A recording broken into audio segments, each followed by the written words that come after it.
Bonsoir à tous, j'espère que vous allez bien. Ce soir, nouveau thème. Avez-vous déjà vécu quelque chose de paranormal ou d'inexplicable? Si vous aimez ce genre de vidéo, vous pouvez me laisser un like et vous abonner. C'est parti.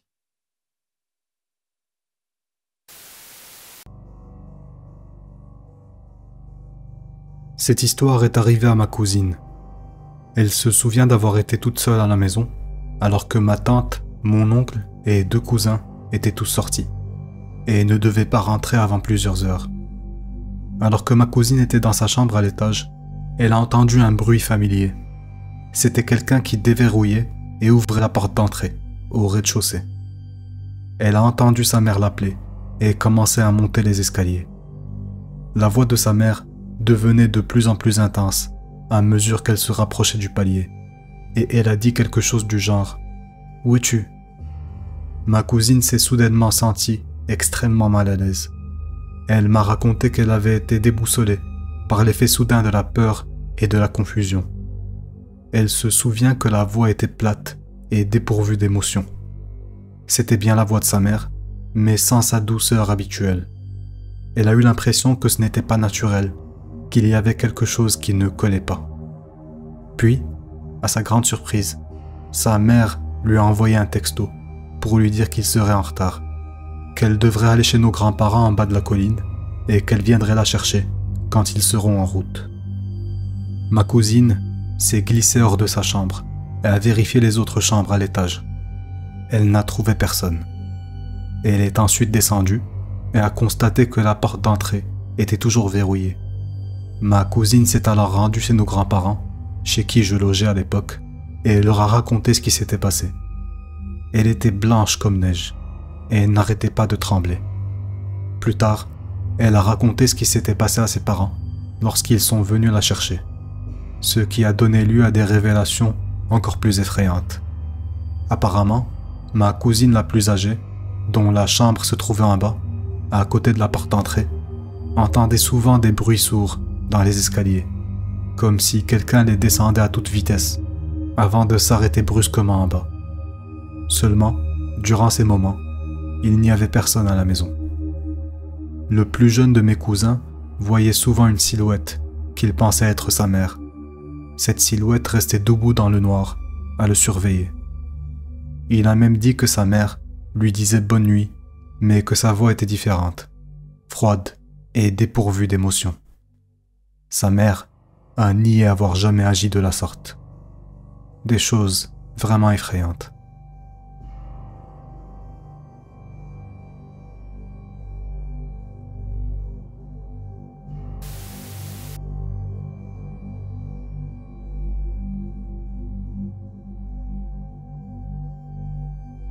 Mon ancienne maison était un cabinet médical au début des années 1900.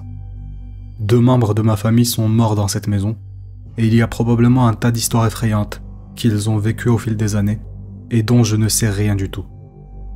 Lorsque des travaux de rénovation ont eu lieu, la situation a vraiment commencé à dégénérer. À plusieurs reprises, j'ai entendu une personne descendre les escaliers en courant, alors que j'étais seul à la maison. J'ai entendu des bruits sourds sous mes pieds, qui venaient du plafond du sous-sol. Je les ai même sentis, bien que ça aurait pu être simplement la tuyauterie cette fois. On vivait dans cette maison avant l'arrivée des émissions de chasse aux fantômes. Sinon, je suis sûr qu'on aurait appelé.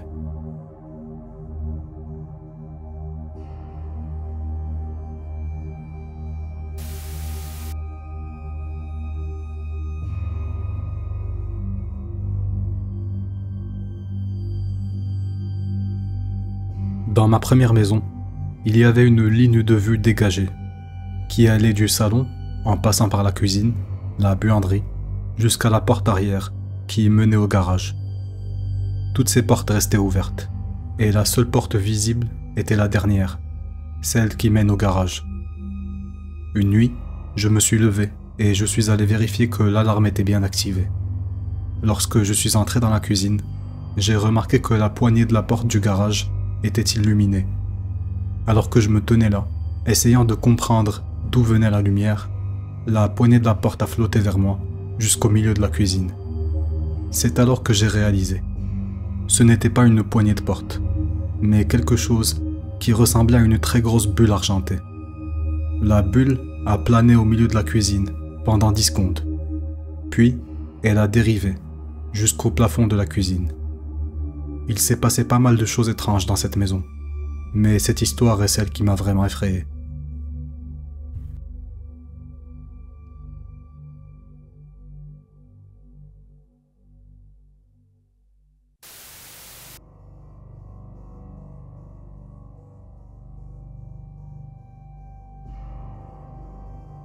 Je vivais dans une maison des années 1800, qui était divisée en petits appartements pittoresques.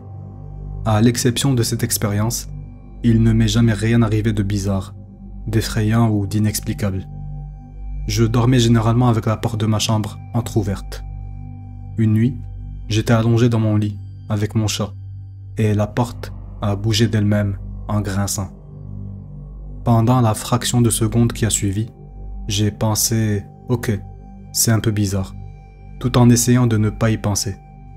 Mais la porte a commencé à se balancer violemment, d'avant en arrière, sans se fermer complètement. C'était comme si quelqu'un se tenait près de l'entrée et frappait la porte d'avant en arrière pour me faire flipper. J'ai évidemment été effrayé, tout comme mon chat, et j'ai couvert mes bras et mon visage avec ma couverture. C'est alors que j'ai senti un objet froid et pointu qui m'a effleuré. À ce moment-là, j'en avais vraiment assez, et j'ai chuchoté. « Laissez-moi tranquille, s'il vous plaît. » J'ai continué à répéter ça, encore et encore, tout en me forçant à dormir.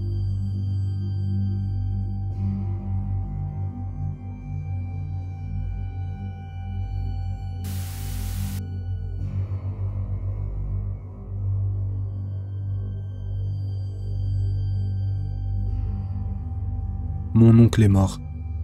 Je vais changer les noms, pour des raisons de confidentialité. Mon oncle vivait avec mes grands-parents. Quand il est mort, ma grand-mère gardait la lumière de sa chambre allumée et la porte fermée. Ça lui donnait l'impression qu'il était encore à la maison. Un jour, je suis passé les voir. J'ai ouvert la porte pour jeter un coup d'œil à l'intérieur. J'ai regardé autour de moi pendant quelques secondes, puis j'ai dit « Je t'aime, oncle Bob ». Et j'aurais juré avoir entendu sa voix dire « Je t'aime aussi, Léo ». Ce qui évidemment est complètement fou. Je savais qu'il ne pouvait pas m'entendre. Il était mort, et les morts n'entendent rien. J'ai dit ce que j'ai dit, mais je jure que j'ai entendu une réponse. Ce qui était vraiment bizarre, parce qu'à un certain âge, j'ai commencé à ne plus vouloir passer la nuit dans cette chambre. Je faisais des rêves bizarres. Je dormais dans la chambre de mon grand-père, par terre, avec des sacs de couchage. Cette chambre était au bout du couloir, juste à côté de celle de mon oncle. Je faisais des rêves bizarres, et je me réveillais souvent, allongé sur le sol. Je voyais la porte ouverte, avec de la lumière venant du couloir, mais je ne pouvais pas bouger. Je ressentais un besoin intense de bouger, mais je ne pouvais tout simplement pas. D'autres nuits, je rêvais que j'essayais d'entrer dans le salon, depuis le couloir, mais je n'y arrivais jamais. Je courais, mais mes jambes étaient si lentes et si lourdes que je ne pouvais pas avancer. À quelques reprises, j'arrivais au bout du couloir, mais j'avais l'impression d'être tiré vers l'intérieur, sans jamais voir, entendre ou sentir la chose qui me tirait vers la chambre. J'étais juste ramené à l'intérieur. C'était vraiment flippant.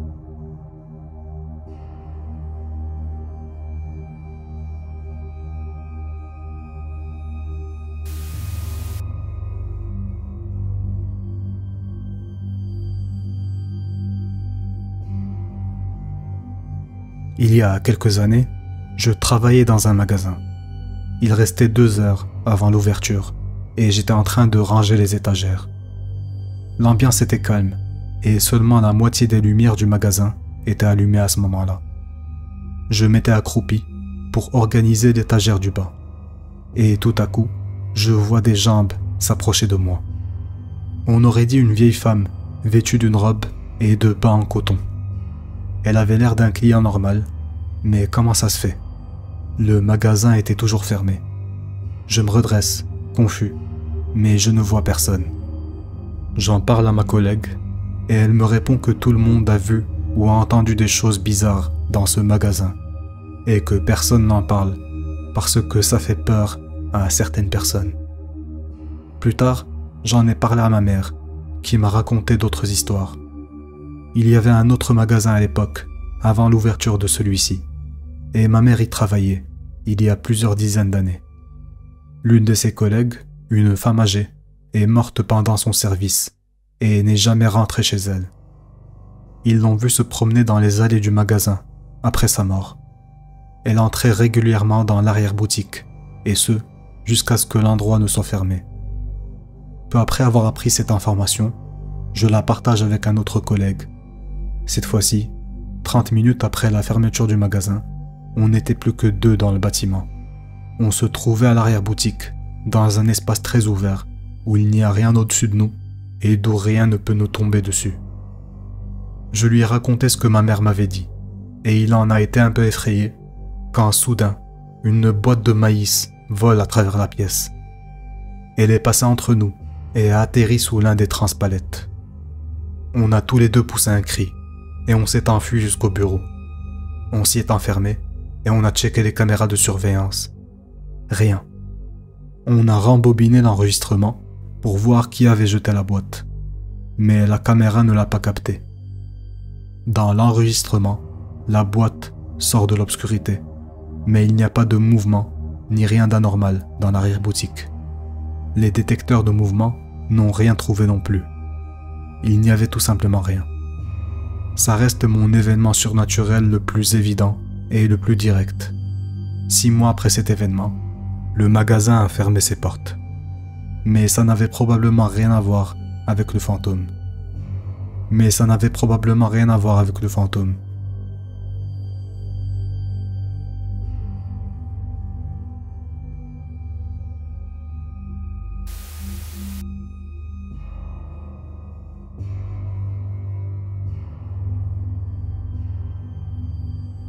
Ça s'est passé quand j'avais 15 ou 16 ans. J'étais au lit avec mon chat. J'ai éteint ma lampe au-dessus de ma tête et un corps est tombé sur le lit avec un bruit sourd. Mon chat, effrayé, s'est précipité vers la porte. Tandis que je rallumais la lumière. Mais il n'y avait rien, à part le cratère dans la couette, à l'endroit où le corps avait heurté le lit.